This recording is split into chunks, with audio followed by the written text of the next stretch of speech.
Welcome to How to Pronounce. In today's video, we'll be focusing on a new word that you might find challenging or intriguing.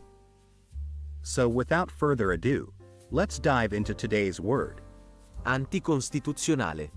which means something that goes against the Constitution. Let's say it all together.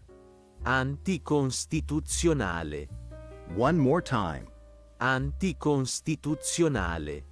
Now let's split the word into syllables and then pronounce each syllable one by one. Anticonstituzionale. Thank you for joining us on this adventure in pronunciation. Remember, language is a journey, not a destination.